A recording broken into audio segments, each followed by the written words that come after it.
अस्सलाम वालेकुम, क्या नाम है? वालेकुम सलाम दानियाल। क्या करते हैं सर? मैं सॉफ्टवेयर इंजीनियर हूँ। Very good. आज हम बात करने वाले हैं पाकिस्तान और भारत के हवाले से। बिलावल भुट्टो जरदारी ने रिसेंटली न्यूयॉर्क में जाकर इंडिया को जवाब दिया है। उन्होंने कहा है कि भारत जितनी भी दहशतगर्दाना स्टेटमेंट्स पाकिस्तान के बारे में बोलता है, पास करता है, उसको अब नॉर्मल नहीं लिया जाएगा। और पहलगाम अटैक का जो मलबा है, भारत ने जानबूझकर पाकिस्तान पर डाला है ताकि पाकिस्तान के मासूम लोगों पर, मासूम सिविलियंस पर स्ट्राइक की जाए, अनलॉफुल मिलिट्री एक्शंस किए जाए। इसके जवाब में एक भारतीय मुसलमान है, वहाँ पर एक जमात है AIMIM के नाम से, उसके प्रेसिडेंट है असदुद्दीन ओवैसी। वो कह रहे हैं कि बिलावल भुट्टो जरदारी की जो स्टेटमेंट है वो बिल्कुल फुलिश है। जब लास्ट टाइम पाकिस्तान की और भारत की एजेंसीज ने मिलकर बातचीत की थी या इंटरेक्शन करने की कोशिश की थी, 26/11 हो गया, पठानकोट हमला कर दिया गया था। उसके बाद पाकिस्तान ने किसी भी टेररिस्ट पर कोई एक्शन नहीं लिया। ज़कीर रहमान को उन्होंने नाम लिया है कि उसको माथे का ताज बनाकर रखा पाकिस्तान ने। फिर उन्होंने ये भी कहा कि जो बिलावल भुट्टो जरदारी है, उनकी अपनी मदर बेनज़ीर भुट्टो को दहशतगर्दी का निशाना बनाया गया था और बिलावल भुट्टो को पता ही नहीं है कि उनको किसने कत्ल कर दिया। तो इस चीज़ का पहले जवाब दें, भारत पर उंगली बाद में उठाएं, ऐसा उनका कहना है। आप क्या कहेंगे इस हवाले से?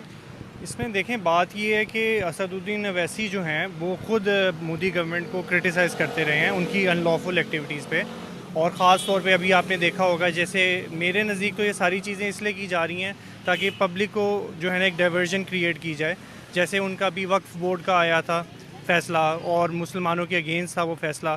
तो मुसलमानों को, खैर असदुद्दीन ओवैसी तो क्योंकि वो उस जो एक आप कह लें इज़राइली इंस्पायर्ड जो लॉबी है, जो बेसिकली भारत पे काबिज़ है, RSS और जो इज़राइली हैं, इनकी सोच एक ही है ज़ायनिज़म की।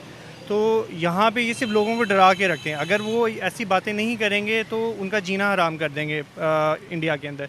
जो बात ये कर रहे थे, अगर आप देखें कि इंडिया की जो प्राइम मिनिस्टर थी इंदिरा गांधी या उसका राजीव गांधी, उनके साथ क्या हुआ था, असैसिनेशंस उनके भी हुए थे। तो वो मुसलमानों ने थोड़ी किए थे। जो ये लिंक कर देते हैं मुसलमानों ने दहशतगर्दी की है। जैसे अभी ये कर रहे थे कि जिन्होंने नमाज जनाजा पढ़ाया था, वो जो शहदा हैं पाकिस्तान के, उनको उन्होंने टेररिस्ट डिक्लेयर कर दिया सिर्फ इसलिए क्योंकि वो उनकी एक दाढ़ी है और परसेप्शन है। सिर्फ वो एक, देखें, इंडिया इस सारे कॉन्फ्लिक्ट में डिसइंफॉर्मेशन फैला रहा है और उनको सिर्फ चाहिए एक पब्लिक सेंटिमेंट के लिए एक बहाना चाहिए, जिस तरह भी उनकी पब्लिक को वो अपीस कर सकें। ठीक है, उनको वो मतलब इस मेन पॉइंट जो है, जो कश्मीर है, जो बेसिकली मसला है, जहाँ से सारी ये आप दहशतगर्दी कह लें या ये सारा जो हमारा अमन ख़राब हुआ है इस खत्ते का, वो कश्मीर से हुआ है। वो उस मसले को हल करना नहीं चाहते। उसके अलावा वो जो जैसे भी, अब जैसे उन्होंने इंडस वाटर ट्रीटी से जो बैकआउट की हैं, वो यूनिलैटरली कर दिया है। इसी तरह ये है कि बस वो असदुद्दीन ओवैसी वो एक चेस के पॉन की तरह एक्ट कर रहे हैं मोदी गवर्नमेंट के। इवन दो वो क्रिटिक रहे हैं, जैसे शशि थरूर भी हैं, वो इन मोदी गवर्नमेंट की अगेंस्ट रहे हैं। वो खुद वो थे जो कहते थे कि जो सर्जिकल स्ट्राइक्स हैं वो इंडिया की जो है एक फेल्ड पॉलिसी है। और अब वो कहते हैं कि इंडियन गवर्नमेंट है जिसने सर्जिकल स्ट्राइक्स की। वो पहले मानते नहीं थे, अपनी किताब में उन्होंने उस चीज़ को डिनाई किया हुआ है। अब वो मान रहे हैं, वो सिर्फ डिसइंफॉर्मेशन फैला रहे हैं, ऐसी कोई बात नहीं है। आपने वक्फ बोर्ड की बात की, उस पर भारत का ये स्टांस है कि उसके अंदर जो बहुत सी ज़मीनें थी वो रजिस्टर्ड नहीं थी, जिसके ज़रिए करप्शन फैल रही थी, वो भारत की डेवलपमेंट के लिए ज़रूरी थी, ऐसा उनका बोलना है।